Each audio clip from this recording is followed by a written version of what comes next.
అమరావతి పేరుతో చంద్రబాబు నాయుడు గారి యొక్క ఆగడాలకి హద్దు లేకుండా పోతున్న పరిస్థితి వాళ్ళు మనం చూస్తున్నాం.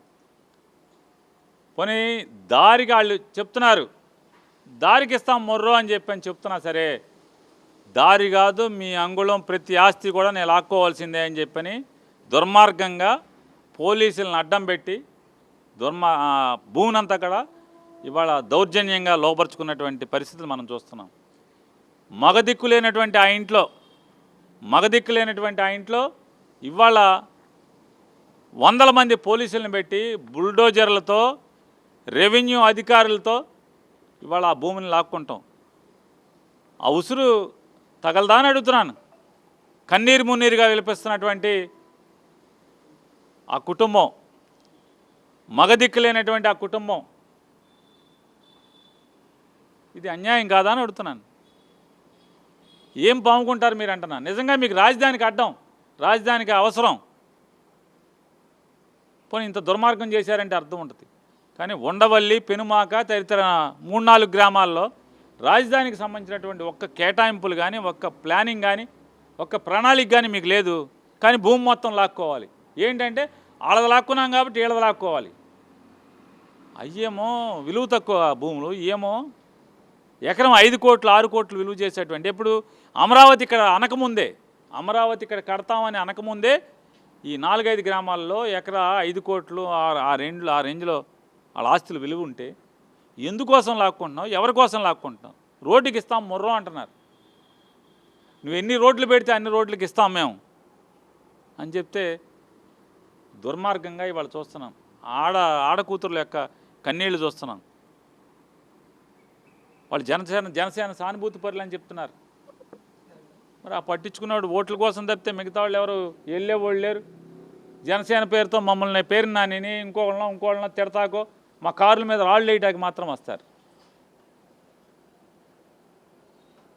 మమ్మల్ని తిట్టిస్తారు. ఇప్పుడు ఎవడో వెళ్ళి పట్టించుకోరాళ్ళని. చంద్రబాబు చేస్తున్నటువంటి ఈ దుర్మార్గం ఆపరా అని అడుగుతున్నాను.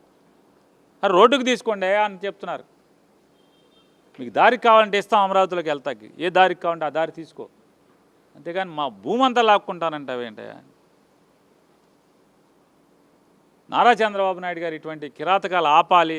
ఆపకపోతే రైతు కన్నీరు, భూమి మీద కనుక దుఃఖపడేటువంటి కన్నీరు, భావోద్వేగమైనటువంటి కన్నీరు, ఏ పాలకుడి యొక్క దుశ్చర్యల వల్ల కంట్లోంచి నీరు ఉబికి వచ్చిందో, లేదా ఆ నేల మీద ఆ కన్నీరు పడిందో, ఆ కన్నీటి చుక్క పడిన చోట జయం కలుగుతుందా ప్రభుత్వానికని వాళ్ళు అడుగుతున్నారు. నిన్ను నమ్ముకున్నామని చెప్తున్నారు చంద్రబాబు నాయుడు గారు. రైతులు నిన్నే నమ్ముకున్నామని చెప్తున్నారు.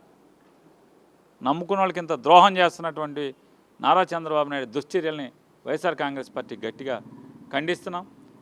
ఆ రైతుల పక్షాన వారికి న్యాయపరమైనటువంటి సహాయాన్ని, ప్లేటర్లని వాళ్ళకి కావాల్సిన ప్లేటర్ని అరేంజ్ చేయడానికి కానీ, న్యాయపరంగా కోర్టుల్లో వాదించడానికి వైఎస్ఆర్ కాంగ్రెస్ పార్టీ వారికి అండగా ఉంటుందనేది కూడా తెలియజేస్తున్నాం.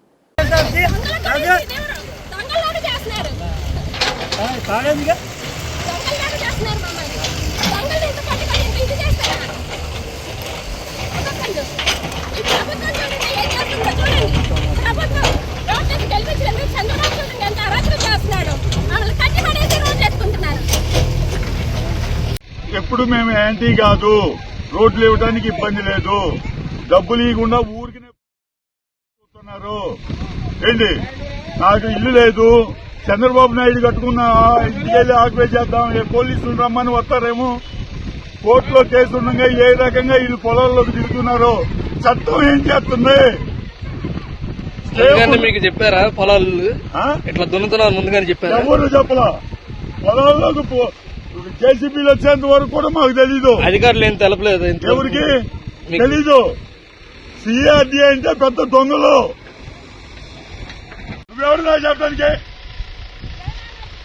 తమాషాగా ఉందా? ఎవరికి? నాకు ఒంట్లో బాగోదు, మనిషిని రమ్మన్నా. పక్షపాతం వచ్చింది, ఆయనకి వస్తుందా? ఎవరికి ఎక్కువ? నాకు ఎక్కువ. నాకేం ఎక్కువ కాదు. మేము కలెక్టర్ గారు ఆర్డర్ ఫాలో అవుతారు. మేము ఇక్కడ ఏం చేయం. మేము కూడా మేమేం చేస్తాం?